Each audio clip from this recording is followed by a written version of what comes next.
Hey guys, so I've been getting a few requests from people asking me to do a tutorial for little penguin charms, and I figured since the holidays are coming up, this would be a good time to do it. So let's get started.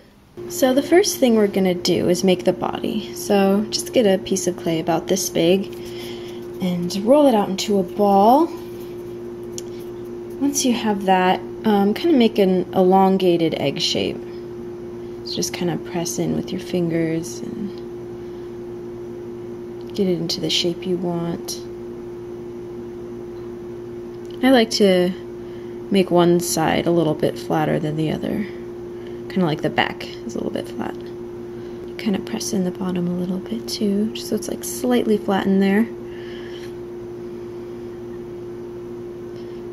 Alright, once we have that, we can make our loop. I'm going to use some pink 22 gauge wire for this. So,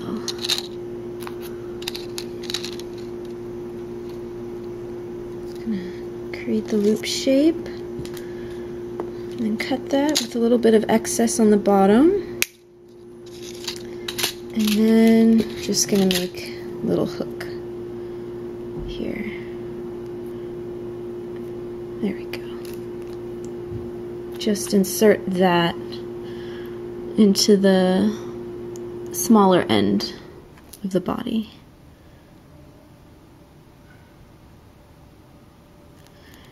You'll probably have to reshape it a little bit because the hook will kind of squish it down, but that's okay. Then once you have it reshaped, you can go ahead and kind of smooth out the little area where the loop went in. Just cover up the little hole it made. And you can use some TLS too there if you want. Just get it nice and filled in.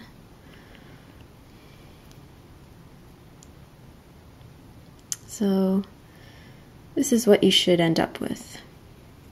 Now the next thing we're going to do is make the little flippers. So I'm just going to take a piece of clay about this big, and I'm just going to kind of pinch it so it's narrow on the end. Kind of pinch right there too to make a space where it can attach to the body. You can see that. And then you can figure out where you want your flipper to be. I'm just going to make it kind of in the middle here on the side. Score that area a little bit. And put some TLS there too.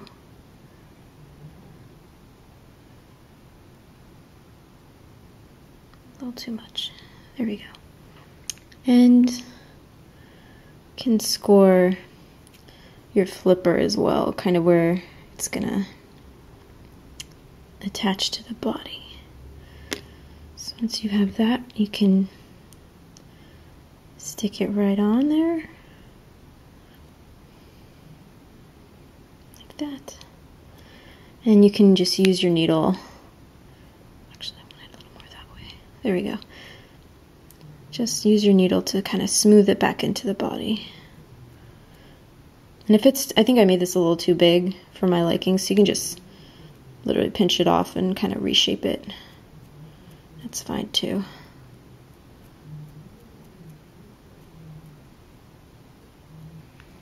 So you should end up with something like that.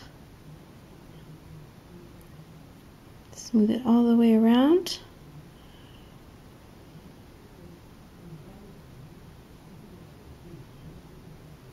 Alright, and then you'll just go ahead and repeat that on the other side. So once you've got both of your flippers on, the next thing we can do is make the scarf. So what I like to do is roll out a thin cane. So just take a piece of clay, and this is where having a silicone baking mat really helps. That's what the pink surface I'm using on is right here. You can go ahead and Just roll that out.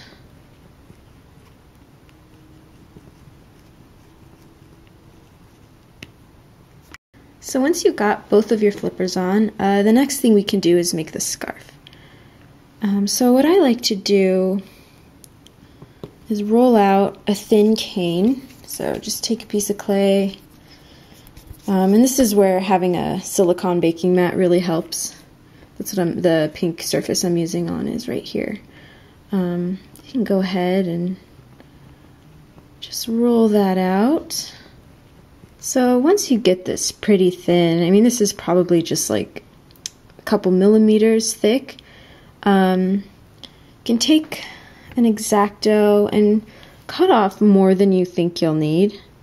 Just cut right there.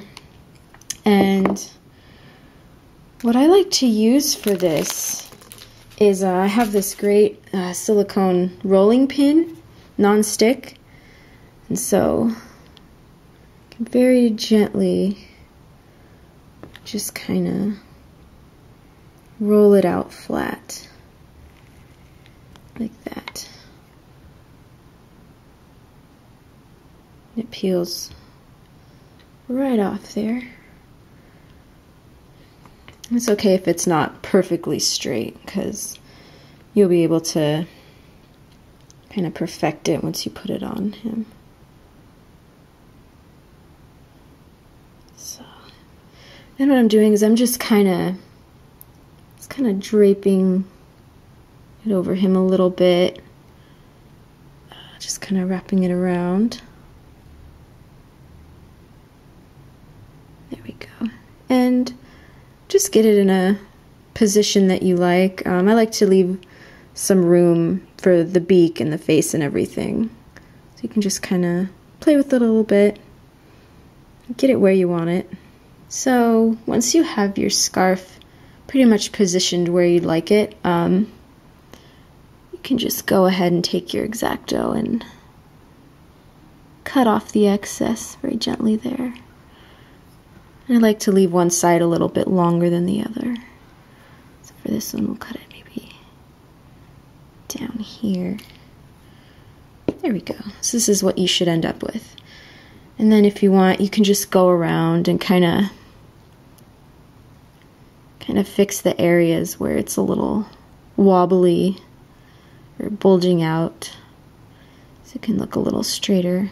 And just press it down to his body as you go along. So that is the scarf. Now the next thing we can do is just add a little tail on the back. So I'm just gonna score a little area right here for that. Just add a little dot of TLS.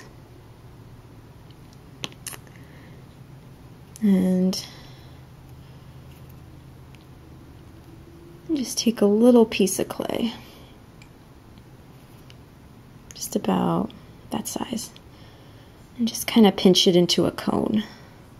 And kind of pinch the edges out a little bit. We can score that. Add a little TLS.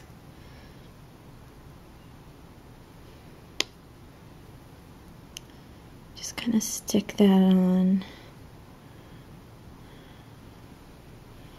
like so. And then we can use our needle, just smooth it in. Try to hold it very gently so you don't mess up the scarf or the arms or anything. There you go. And then you can just kind of pinch it with your fingers a little bit, shape it. And the last thing we can add on is a little beak. You can also just paint that on, but I kind of like to have it sculpted. I'm just going to get a really, really tiny little piece of clay. Just about, just that big. Just kind of press it onto the middle of the face. And you can use the needle to kind of shape it a little bit. And there we go. So just bake this according to the directions on your clay. And once he's baked, we can start painting. So now that our penguin is baked, we can start putting on just a white base coat on the front. And you don't have to do the whole thing because we're going to be putting a dark gray around the rest of the body.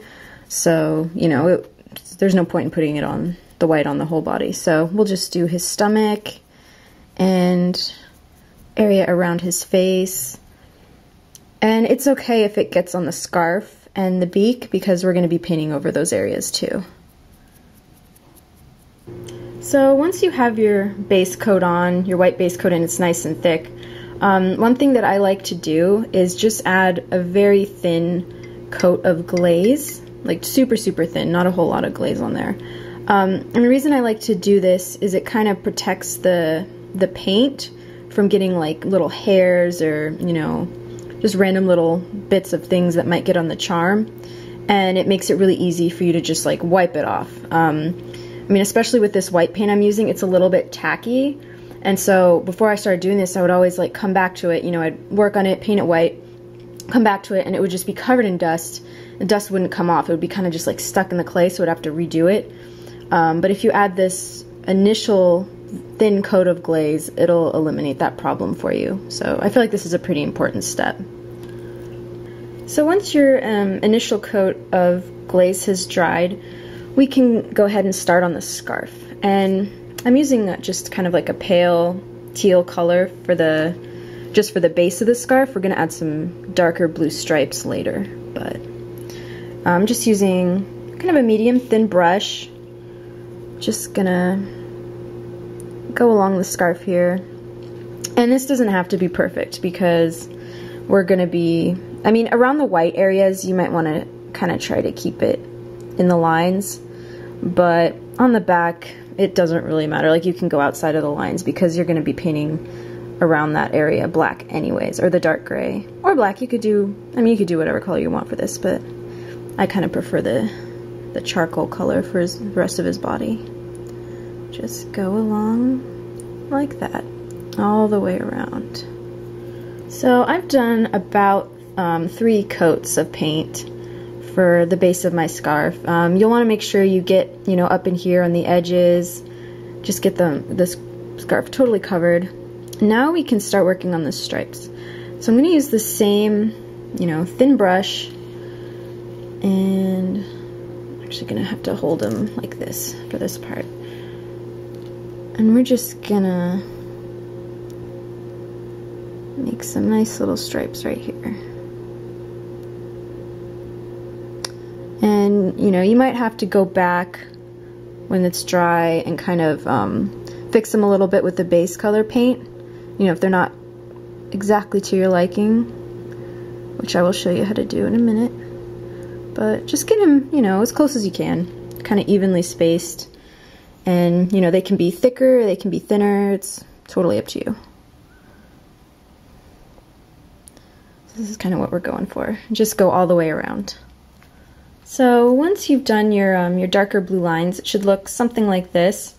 One thing to keep in mind when you're doing, you know, stripes like these, or anything where you're doing like a pattern around a charm, is like I was doing about 5 rows, and then I would let it completely dry before doing the other ones, because I feel like with something like this, it's really easy to mess up what you've already done if the paint is still wet.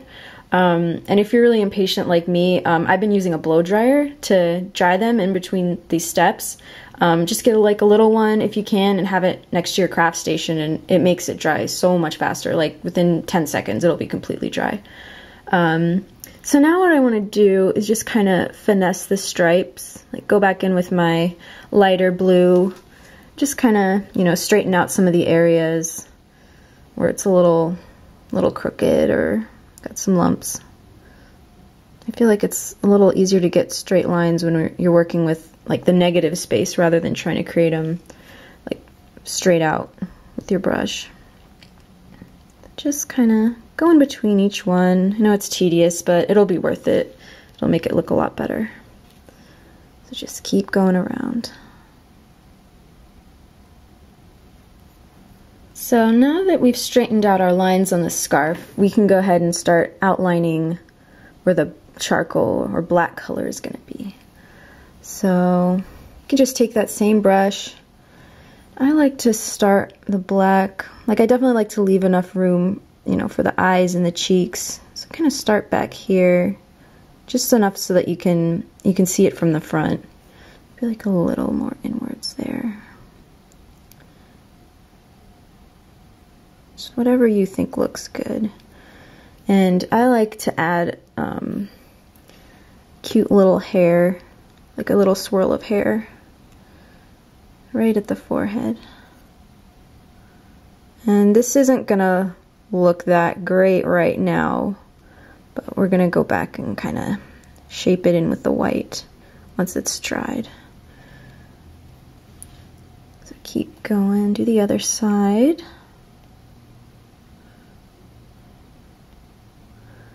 Again, it doesn't have to be perfect right now. And go along the scarf and try not to get it on there. So let's let that dry and then we can do the bottom part. So now we can continue on the sides here.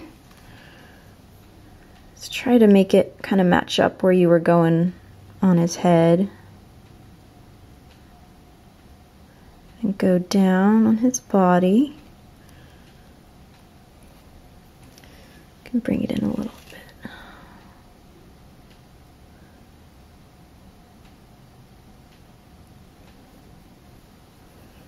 Go down on the bottom here.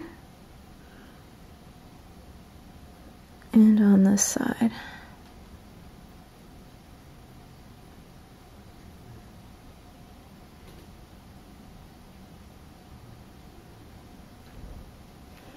So we should have something like that. So let that dry, and then we can fill in the rest of the body with the charcoal color. So we can first very carefully just kind of outline where the body meets the scarf. Try not to get any on the scarf. But if you do, it's okay. You can just go back and fix it. So once you've got the areas around the scarf filled in, we can go ahead and do the rest of the body. Just fill up those other white patches. You can use a larger brush for this because it's not as delicate. Just try not to get any on your scarf and you'll be good.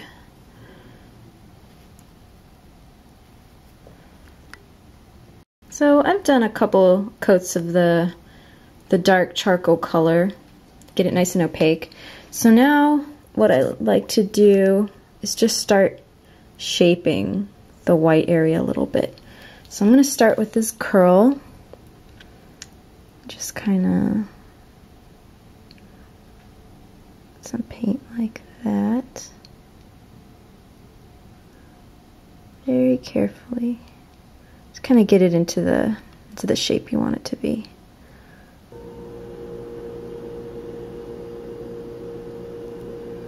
Just like so.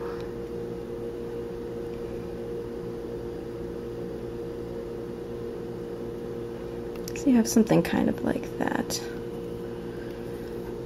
Just, you know, just go around here. You can kind of fix up any spots where the paint from the scarf got on the white, like it got a little bit down there. I want to get rid of. Kind of, you know, do the same thing down the bottom of his body. Just very gently go around to kind of smooth things out. So I've gone around and just kind of cleaned up the white area, covered up any spots where some of the charcoal paint, you know, wasn't looking right, or where some of the blue from the scarf was getting onto his stomach. You know, just kind of finessing and getting everything looking good.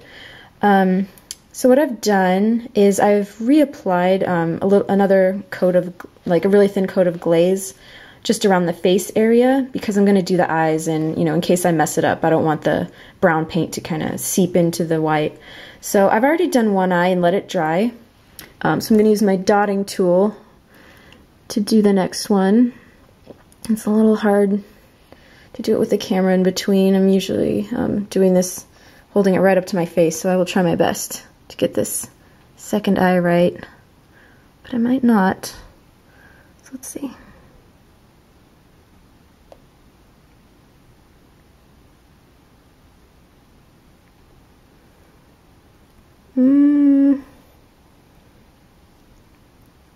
That looks pretty good. So just let that dry, and then we can work on the beak. So once you have both your eyes on, let's paint on the beak. So I'm using a basic orange color, a tiny brush, and just gonna paint it on like so.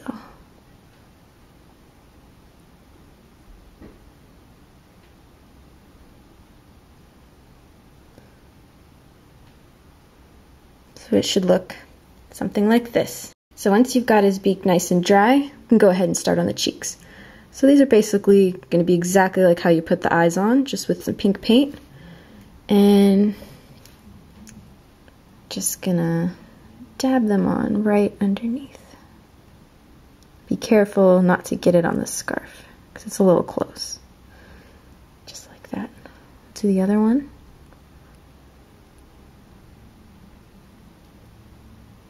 That one's a little small.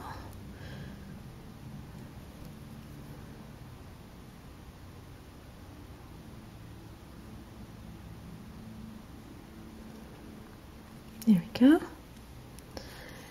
And you can also do the feet right now. And again, exactly like the eyes and the cheeks, I'm going to use the bigger side of my dotting tool for this. Just get a nice, good droplet of orange. I'm just going to go right underneath like that. I don't know if you even saw me do that. I'm sorry. It's hard to keep this in frame. And like that. So he's got little orange feet right underneath.